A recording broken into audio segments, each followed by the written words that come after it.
എല്ലാവർക്കും അസ്സലാമു അലൈക്കും. എല്ലാവർക്കും സുഖമാണല്ലോ.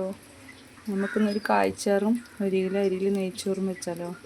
അതിന് കടലപ്പരിപ്പും പരിപ്പും കൂടെ വേകാനിട്ടിട്ടുണ്ട്. അതിൻ്റെ കൂടെ ഉള്ളിയും ചെറിയ ഉള്ളിയും വെളുത്തുള്ളിയും 4 പച്ചമുളകും. ഞങ്ങളുടെ അവിടെ കായ്ച്ചാറെന്നാണ് പറയുക, നിങ്ങളുടെ അവിടെ എന്താ പറയുക? പരിപ്പ് വെന്തു. നമുക്കിനി കഷ്ണം താളിച്ചിട്ടാണ് വെക്കുക. ഇതിൽ കടുക്, ഉലുവ, പെരിഞ്ചീരകം, ജീരകം, പട്ടയും കറാമ്പും വെച്ചിട്ടുണ്ട്. നമുക്കിത് താളിക്കാം. ഞാൻ കുറച്ച് ഇഞ്ചി വെളുത്തുള്ളി പേസ്റ്റ് ഇട്ടിട്ടുണ്ട്, വലിയ ഉള്ളി ഇട്ടിട്ടുണ്ട്, ഒരു 3 തക്കാളി. അടുപ്പ് നല്ല കത്തിയതുകൊണ്ട് അത് കാണിക്കാൻ പറ്റില്ല. അടുപ്പ് നല്ല കത്തി. അപ്പോൾ കുറച്ച് ഇറക്കി വെച്ചിട്ടാണ് പിന്നെ വെച്ചത്. ഇഞ്ചി വെളുത്തുള്ളിയൊക്കെ ഇട്ടിട്ടുണ്ട്. ഒരു 3-4 തക്കാളി നല്ല എണ്ണയിൽ വണക്കുക. ഇട്ടിട്ടുള്ള മുളക് പൊടി, മല്ലിപ്പൊടി 2 സ്പൂണ്, 1/2 സ്പൂൺ മഞ്ഞൾപ്പൊടി. ഇത് നമ്മൾ ഈ എണ്ണയിലിട്ട് നല്ല വണക്കുക.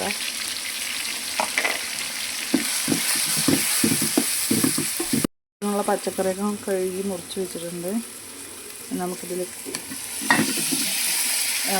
ഇട്ടിട്ട് നല്ല ഇളക്കുക.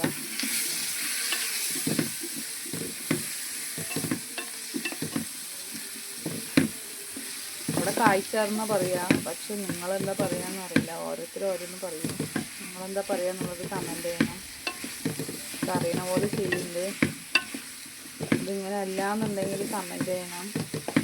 എല്ലാവരും ലൈക്ക് ചെയ്യണം, സബ്സ്ക്രൈബ് ചെയ്യണം, സപ്പോർട്ട് ചെയ്യണം. ആവശ്യത്തിനുള്ള വെള്ളം ഒഴിച്ച് കൊടുക്കുക. ഇതിൽ ഞാൻ മുരിങ്ങക്കായ് ഇട്ടിട്ടില്ല.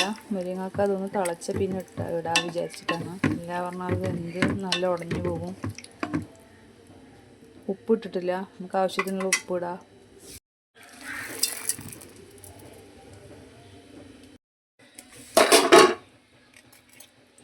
മുരിങ്ങക്കായ് മുറിച്ച് വെച്ചത് കൂട്ടാം.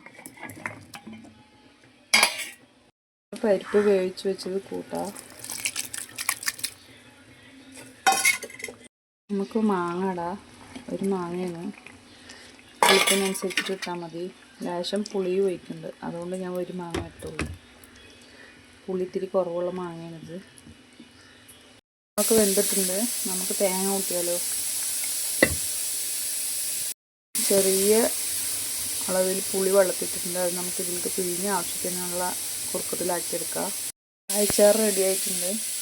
ഇതിപ്പോൾ എനിക്കറിയണ പോലെ വെച്ചിട്ടുണ്ട്. ഓരോരുത്തർ ഓരോ വിധത്തിൽ വെക്കുന്നുണ്ടാവും. ഞാനിങ്ങനെ വെക്കുക വെച്ചാലോ. ഇതാ പട്ട, കറാമ്പ്, ഏലക്ക,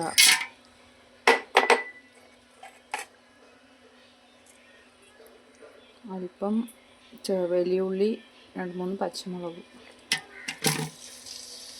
ഉള്ളി പേസ്റ്റ്,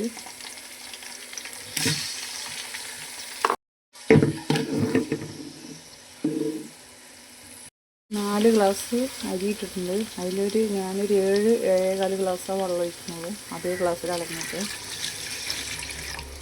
ആവശ്യത്തിനുള്ള ഉപ്പ്. പിന്നെന്തല്ല കുറച്ചുള്ളൂ, അഡ്ജസ്റ്റ് ചെയ്യാൻ നമുക്കുള്ളത് കൊണ്ട്. കഴുകി അരിച്ച് വെച്ചിട്ടുണ്ട്. നമുക്കിത് വെള്ളം തിളച്ചു. നമുക്ക് അതിലിടാം.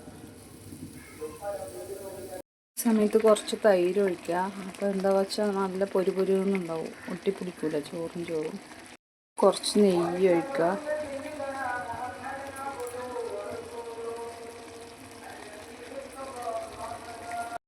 ദമ്മിലിടാനായി ഇതിന് മുകളിൽ നമുക്ക് വെയിറ്റിൽ ഏതെങ്കിലും സാധനം ഒരു 10 മിനിറ്റ് വെച്ചാലും ചോറ് റെഡിയായി.